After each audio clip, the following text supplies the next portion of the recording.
Hi, I'm Sophie. I'm introducing the Younger Readers panel for the Book of the Year Awards, and I have my panel members, Kim and Bernadette. Inked by Karen Wasson and illustrations by Jake A. Minton. This graphic novel is a hilarious reflection on the multiple ways you can feel like a fish out of water. It is based around an absurd premise about winning a television talent show to get money to pay school fees and return a demanding opera-singing octopus to the sea. The clever prologue is entirely illustration-based, and this focuses the reader's attention on the setting and one of the main causes of concern in this story, sustainability and ethical practices in the fishing industry. Older readers in this category and their parents will find both the young and adult characters relatable, and their fears, responsibilities and interactions will be very familiar. Puns, misunderstandings and masterful visual gags lighten the family and friendship problems that run through this narrative to a satisfying resolution. There is an interesting bonus section at the end on how the illustrations developed and why the characters look the way that they do. This is a dynamic work, shortlisted because the atmospheric colour, the styling and the detail within the visual elements provide such a natural background rhythm to thoughtful prose and an imaginative presentation of themes. Its warm-hearted recognition of the dilemmas faced by those with creative, neurodivergent or financial anxieties will provide fresh pathways for conversations, reflection and growth. Spirit of the Crocodile. Author is Aaron Farso, Michelle Scott Tucker with Lynn White, and the illustrator is Joanna Hunt. Just as these characters from the Torres Strait are coping with the stress of having to leave the comfort of family to go away to high school, they step up to protect themselves and others from the impact of a cyclone.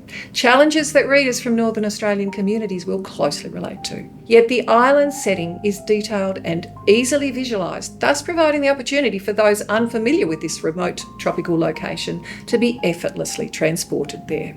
An uplifting coming-of-age story about dealing with change. It uses laugh-out-loud humour to inspire readers to recognise that there is always a path over or under any obstacle. Ezra and Mason are vulnerable yet courageous, authentic characters from strong and loving families who are secure in their culture and their place in the world. A fun, well-resolved adventure story underpinned by naturally embedded cultural information and a serious message around the impact of climate change on island communities. This has been shortlisted because, like the Crocodile, much of the power of this tale lies expertly submerged. It invites us into an adventure where resilient youths challenge stereotypes by gaining both agency and guidance from within their own community. They are positive role models who are camouflaged in humour, as we don't notice the degree to which our understanding is growing alongside their own. Little Bones by Sandy Bigna. This is a debut verse novel filled with powerful themes and emotions. It deals with how we process grief, friendship loss and second chances. These themes are balanced by a bit of magic, science, solving problems and finding new friends. As this is a verse novel, it is accessible to many readers. Reluctant readers will see smaller amounts of text and some illustrations, while experienced readers will be able to enjoy the beautifully written language and how the story is crafted. The main character, figuratively, creates her own exoskeleton to protect herself from grief, a feeling of abandonment and a school bully. The personalities of the characters come through strongly, even those that aren't present. The background events surrounding the grief is unveiled little by little as the story unfolds. Community and friendship can provide strength and second chances. This is a gentle and compelling read. The cover art draws the reader in and reflects the major elements in the book. Small and detailed line drawings are scattered throughout the pages.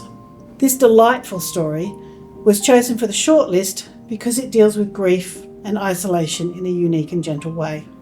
All of the characters are distinct and each one brings something fresh to the community in which they live. There is a strong message about taking second chances after learning from mistakes. True friends are there to keep you safe, even if you try to push them away. There is a variety of poetry styles found throughout the novel, and some are repeated to show growth in the characters' thoughts. Run by Sarah Armstrong. Is it possible to make things right with second chances? Can you learn to trust again? This is a fast-paced adventure survival story that includes a mystery, danger, and many twists. The narrative grabs the reader from the opening chapter and does not let go until the very end. Strong characters fill this book. Their understanding of themselves and their situation changes as they face each new barrier that is put in front of them. The characters think that running away and staying isolated is the only way that they can stay safe from their past. Both adults and children are flawed and make poor decisions. The bushland is beautifully described and forms a significant part of the narrative. The language used helps the reader to visualise the settings and creates a realistic character interaction. The complexities of the issues within each family is treated sensitively. They could be considered as a coming-of-age story, as self-awareness enables the characters to grow. This book was shortlisted because of its realistic focus on the character growth through facing up to your mistakes.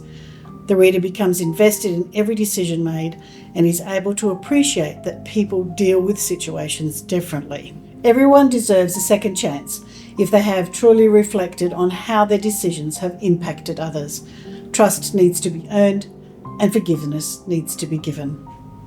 Something Terrible, Tim Tie-Your-Shoelaces by Sally Barton and Christopher Nielsen. The first book in the Something Terrible series, which stands alone, Tim Ties Your Shoelaces is a zany attention grabber. Tim never ties his shoelaces, and despite repeated warnings from his entire neighbourhood, he refuses to change. He just hates the knotting and the looping. A classic childhood warning spun into a captivating, humorous and dark adventure. Children will delight in the ridiculous consequences of not tying your shoelaces, and the horror the story descends into. Follow Tim as he is lost in the sewers under Rufus Street, fighting rats, fatbergs and angry beasts named Matilda. Author Sally Barton seamlessly weaves scientific facts into the tale with a strong environmental message.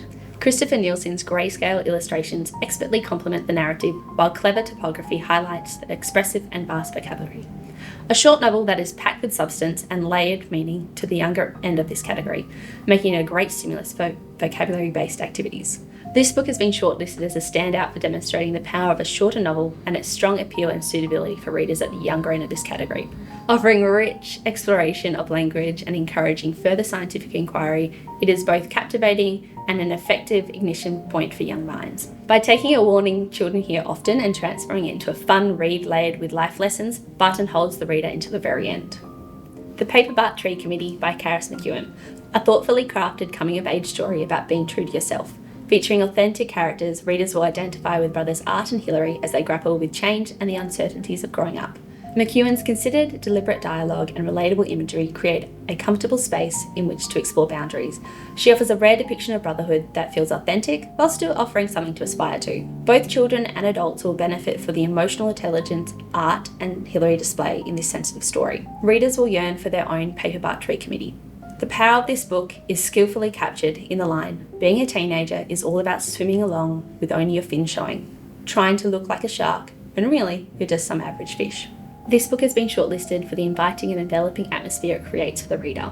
One of its key strengths lies in the relatable characters and situations, while gently pushing boundaries to evoke the familiar unease of adolescence. By featuring positive role models navigating real challenges, McEwen creates a space that encourages self-reflection and personal growth.